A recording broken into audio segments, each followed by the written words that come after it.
I think it's worth exploring how difficulties, hardships, and anything related to that often lead us down a path of self discovery.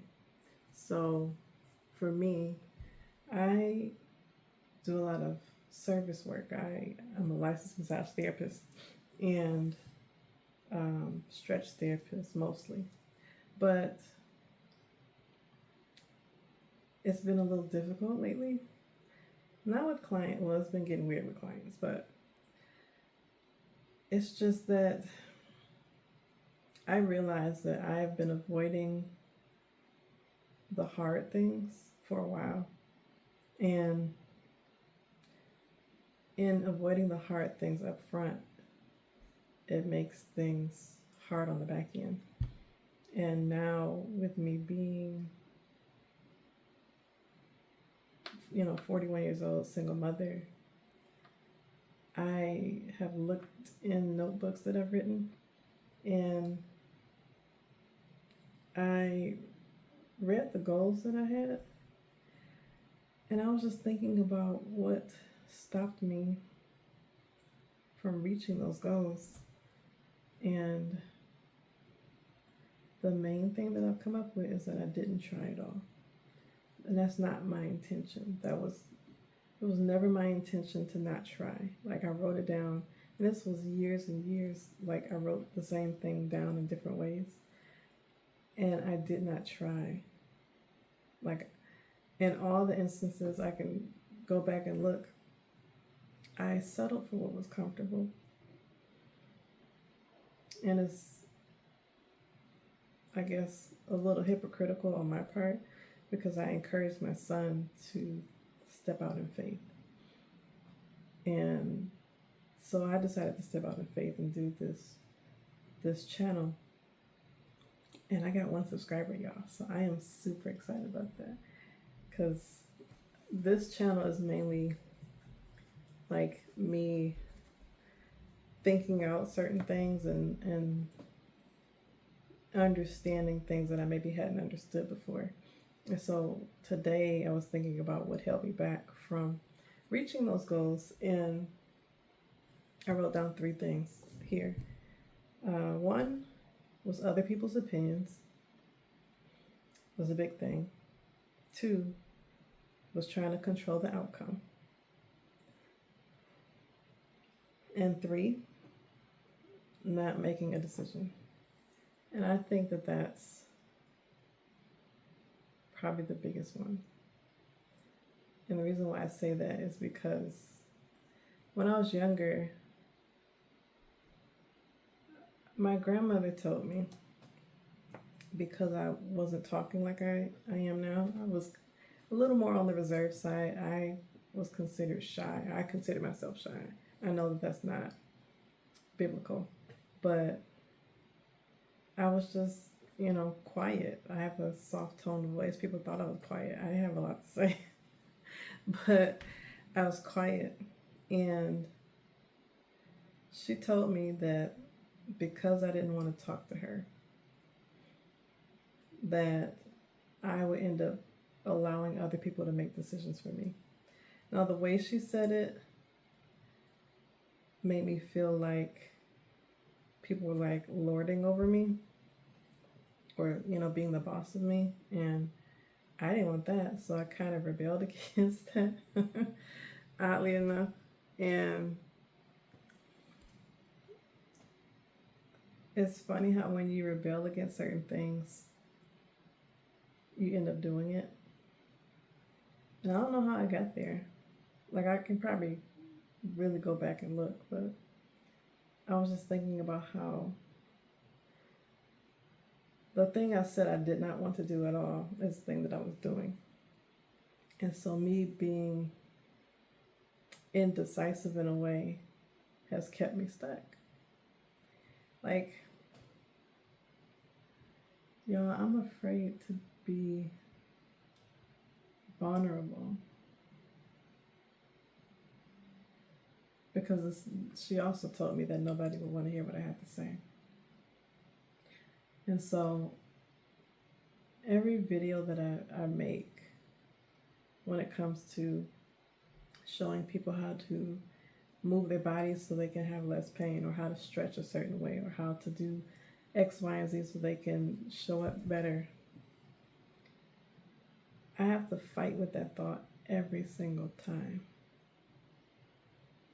And as I sit now and think about it, I've let that thought win on several occasions.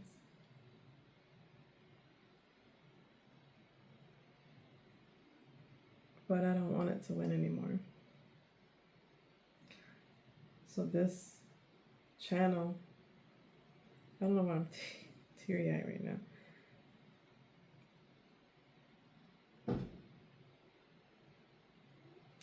This channel is me breaking out of that, or at least taking a step out. Because I know that the sale that I kept myself in, I know the door is open. Like, there's so many people out here sharing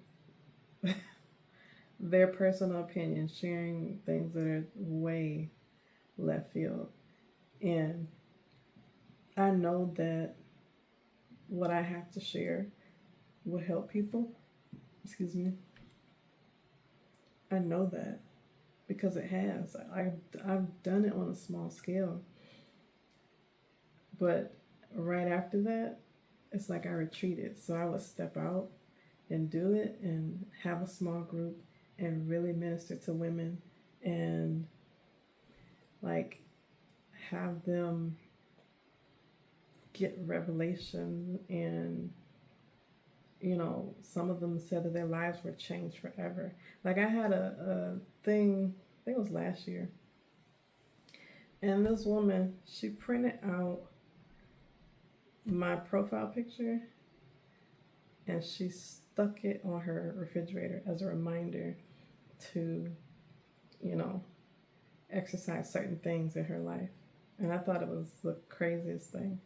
But she reminded me of that the other day when I talked to her. So I know, and that's not me being arrogant.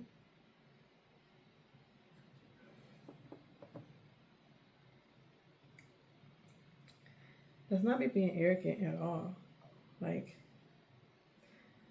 I honestly believe that God gave me this voice for a reason. Like, I used to hate my voice because it's so soft, because I can't yell. Like, it hurts my throat to yell. So I have to talk in a very, you know, even tone.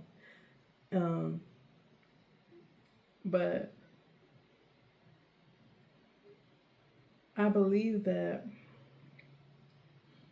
God gave me this voice so that people who really needed to hear and really need to listen, they would have to be quiet so they can listen. They would have to draw near so they can listen. Like, my voice was built for intimacy. Because I've been told on most of my videos how I have such a peaceful demeanor and how my voice is peaceful and soothing and calming. And I don't know how to use that yet. I'm learning how to use it. But every time that I use it, like I said, I have to fight the thought of what somebody said.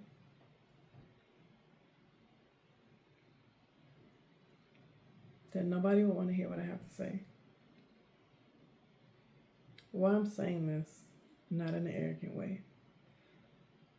What I have to say is not for me. Like, I pray a lot. I read the Word of God a lot. And I know that the Lord talks to me. So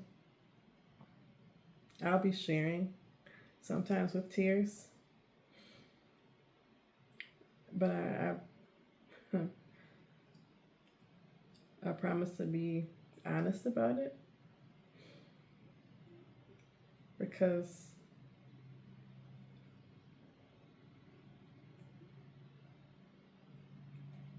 you know, I'm just thinking about the line that I said. I did not expect that.